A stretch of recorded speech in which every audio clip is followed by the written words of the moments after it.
Mheshimiwa Evariste Ndayishimiye, Rais wa Jamhuri ya Burundi, Mheshimiwa Hakainde Hichilema, Rais wa Jamhuri ya Zambia, Mheshimiwa Hassan Sheikh Mahmoud, Rais wa Jamhuri ya Shirikisho la Somalia, Mheshimiwa Daniel Chapo, Rais wa Jamhuri ya Msumbiji, Mheshimiwa Jenerali mstaafu Dr. CGDN Chiwenga, Makamu wa Rais wa Jamhuri ya Zimbabwe, Mheshimiwa Jessica Rose Epel, Makamu wa Rais wa Jamhuri ya Uganda, Mheshimiwa Mostradin Abdu, Rais wa Bunge la Muungano wa Visiwa vya Komoro na kiongozi mwandamizi wa pili wa dola, Mheshimiwa Profesa Kithure Kindiki, Makamu wa Rais wa Jamhuri ya Kenya, Mheshimiwa Anzuluni Isitoleketi, Waziri wa Ushirikiano wa Kikanda na mjumbe maalum wa Rais wa Jamhuri ya Muungano,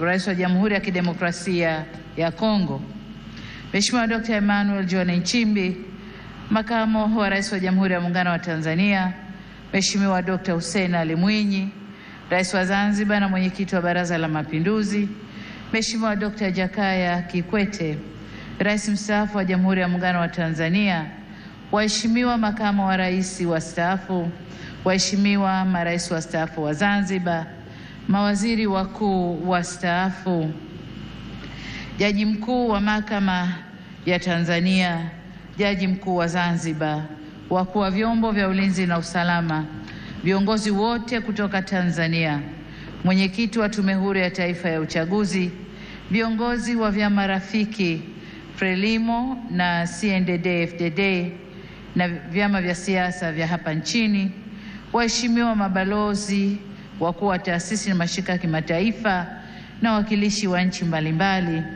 waheshimiwa wabunge wateule, wawakilishi wateule na madiwani wateule, waheshimiwa viongozi wetu wa dini, ndugu waandishi wa habari na wananchi kwa ujumla, mabibi na mabwana, Tanzania oye! Nianze kwa kumshukuru sana Mwenyezi Mungu kwa kuturuzuku uhai na kutuwezesha kushiriki sherehe hizi za kihistoria kwa taifa letu. Pili, ni washukuru wa Tanzania wote kwa imani yao kwa Chama cha Mapinduzi na kwa mapenzi makubwa na kutupa mimi na makamu wa rais fursa hii adhimu ya kuwatumikia. Shukrani za kipekee kwa viongozi na wanachama wa Chama cha Mapinduzi kwa namna walivyoendesha kampeni kwa mafanikio makubwa sana. Nishukuru tena Tume ya Uchaguzi kwa kuratibu na kusimamia mchakato mzima wa uchaguzi kwa ufanisi usiotiliwa shaka. Ndugu viongozi na ndugu wananchi, katika uchaguzi huu tulikuwa wagombea 17 kutoka vyama mbalimbali vya siasa nchini tukiwania nafasi ya urais wa Jamhuri ya Muungano wa Tanzania. Napenda kuwashukuru sana wenzangu 16 ambao kwa hakika wameonyesha ukomavu wa kidemokrasia kwa kuendesha kampeni ambazo tulishindana kwa hoja na sote tulionyesha kuwa siasa sio vita. Tumemaliza vyema uchaguzi na kumpongeza aliyeshinda. Aidha, nitumie fursa hii pia kumpongeza sana Rais wa Zanzibar na Mwenyekiti wa Baraza la Mapinduzi, Mheshimiwa Dr. Hussein Mwinyi na vyama vya siasa vilivyoshiriki uchaguzi Zanzibar kwa kumaliza uchaguzi kwa salama na amani. Zanzibar oye! Pongezi zangu pia ziwaendee wote walioshinda kwenye nafasi za ubunge, ujumbe wa Baraza la Wawakilishi na udiwani kote nchini. Kwa wote niwaambie, uchaguzi umekwisha. Sasa baada ya kuapa, tukafanye kazi ya kulijenga taifa letu na kujenga utu wa Mtanzania. Waheshimiwa marais, viongozi, ndugu wananchi, shughuli inakuwa nzuri na ya kufurahisha ikihudhuriwa na ndugu zako wanaokupenda.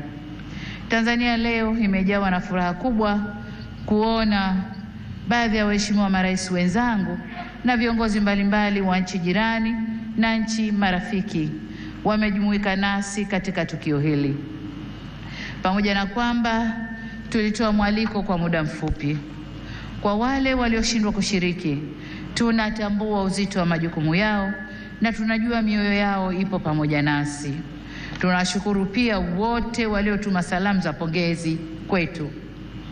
Tunasema asanteni sana. Ndugu wananchi, uchaguzi ni fursa kwa wananchi kueleza matakwa yao ya aina ya viongozi wanaodhani wataweza kuwatumikia vyema na kuwaletea maendeleo endelevu. Kipindi cha kampeni tuligawika kiitikadi na kishabiki kama taifa, ila baada ya uchaguzi kufanyika, anayechaguliwa na wengi huwa ndio chaguo la nchi na anapaswa kuwa mtumishi wa wananchi wote waliomchagua na waliochagua wagombea wengine na hata ambao hawakushiriki uchaguzi. Kwa sisi tuliochaguliwa, ahadi yetu kwenu wananchi ni kulitumikia taifa hili kwa nguvu zetu zote, vipawa vyetu vyote na maarifa yetu yote. Ndugu zangu wa Tanzania, ni vyema tutambue kwa uchaguzi mkuu wa viongozi wa serikali ni mchakato wa msimu mmoja tu ndani ya kipindi cha miaka mitano. Muda mwingine wote maisha lazima yaendelee.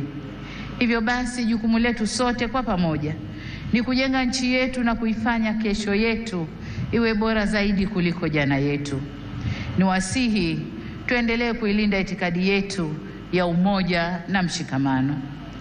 Ndugu zangu, wote tunaitakia mema nchi hii, tumesikitishwa na kuhuzunishwa na matukio ya uvunjifu wa amani, upotevu wa maisha na uharibifu wa mali za umma na mali za watu binafsi kwenye baadhi ya maeneo hapa nchini, hasa kwenye majiji na miji. Kilichotokea hakiendani na taswira na sifa za Kitanzania na sio Utanzania. Haikutushangaza kuona kuwa baadhi ya vijana waliokamatwa kutokana na kadhia hiyo wametoka nje ya Tanzania. Vyombo vyetu vya ulinzi na usalama vinaendelea kufuatilia na kuchunguza kwa undani zaidi kilichotokea na kuirudisha nchi katika hali tuliyoizoea kwa haraka. Kamati ya ulinzi ya kitaifa na kamati za ulinzi za mikoa na wilaya, na wataka muhakikishe kuanzia leo maisha ya wananchi yanarejea mara moja.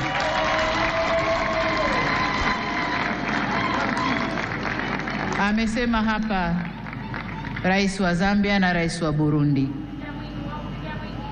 Machafuko ndani ya nchi si mema, hayana bei, hayana thamani na si faida kwa yoyote yule. Kwa hiyo ndugu zangu, niwaombe sana tuzingatie umoja, amani na utulivu wa nchi yetu. Ndugu zangu, nitumie fursa hii kutoa onyo kama mama, kutoa onyo kwa wale wote waliochochea uvunjifu wa amani. Na nawataka watambue kuwa vurugu na uvunjifu wa amani huishia kupimana nguvu na uwezo wa kujihami, ila mazungumzo huzaa mshikamano. Sasa tuchague lenye manufaa kwetu, kwani usalama wa taifa lolote hulindwa na wote kwa nguvu zote na gharama zozote. Ndugu viongozi na ndugu wananchi, kama kawaida kwa nchi zenye mfumo wa kidemokrasia, hualika waangalizi wa uchaguzi kutoka jumuiya za kimataifa na kikanda kuja kushuhudia mchakato wa uchaguzi.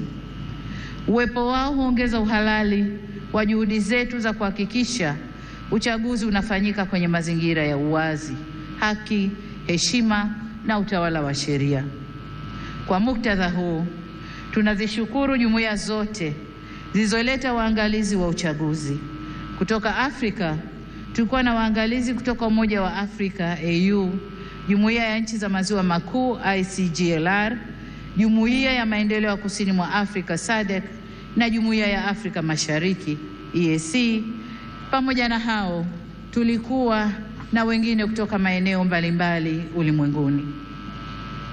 Makundi yote ya waangalizi yameshatoa taarifa za awali na tunawashukuru kwa kuwa nasi, na kwa heshima kubwa tumepokea maoni yao. Hata hivyo, kama alivyowahi kusema Rais wa awamu ya 3 ya Jamhuri ya Muungano wa Tanzania hayati Benjamin William Mkapa mwaka 2000 wakati akiapishwa kuwa rais, na hapa nanukuu kipande tu cha hotuba hiyo kinachosema: nawashukuru watazamaji wa kimataifa kuja kushuhudia uchaguzi wetu ulivyofanyika. Walipotusifu tumepokea sifa hizo kwa unyenyekevu mkubwa. Tumesikia pia waliodhani hayakwenda sawa, na mengine hata sisi wenyewe tumeyaona. Maagizo ya kutuelekeza nini cha kufanya tumeyakataa. Ushauri wao tutauzingatia ili tufanye vizuri zaidi siku zijazo. Mwisho wa kunukuu. Ndugu wananchi, sifa moja ya mwanadamu ni kutokukamilika. Aliyekamilika kabisa kabisa bila kasoro yoyote ni Mwenyezi Mungu peke yake.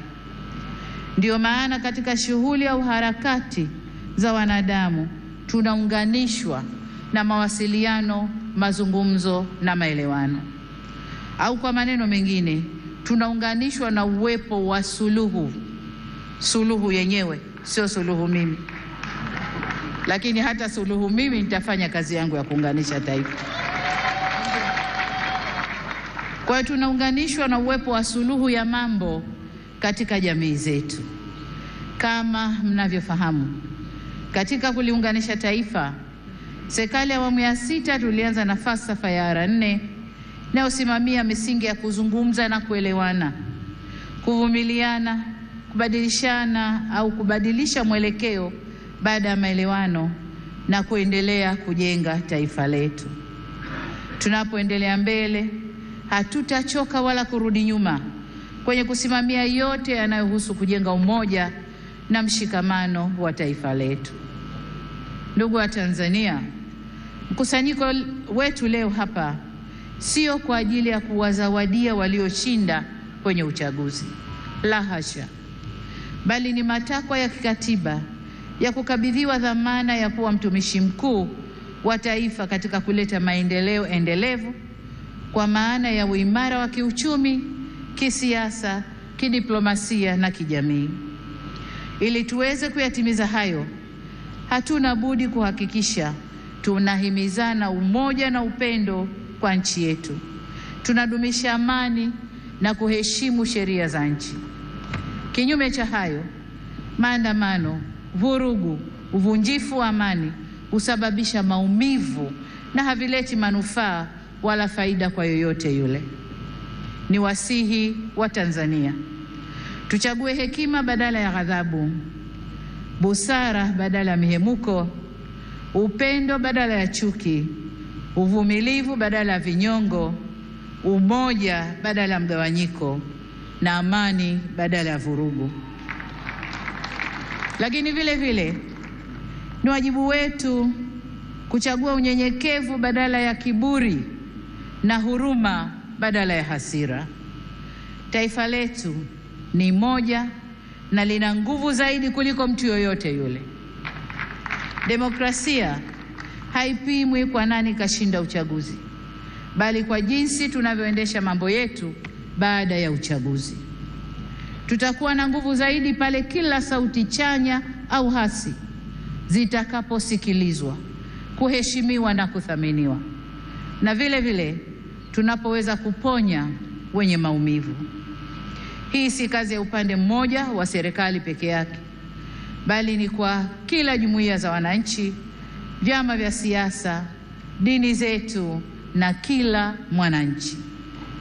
Na hapa nitumie fursa hii kuwashukuru kwa dhati ya moyo wangu viongozi wa dini waliohimiza amani na upendo katika kipindi chote cha kabla uchaguzi, wakati wa uchaguzi na sasa baada ya uchaguzi, wanavyoendelea kuhimiza amani na upendo. Ndugu zangu, nimeamua kutumia jukwaa hili leo kushukuru na kupongeza kwa kumaliza uchaguzi, kuhimiza umoja na mshikamano wa kitaifa na kusisitiza kwamba Jamhuri ya Muungano wa Tanzania kama taifa ni muhimu zaidi kuliko matakwa binafsi ya mtu yoyote.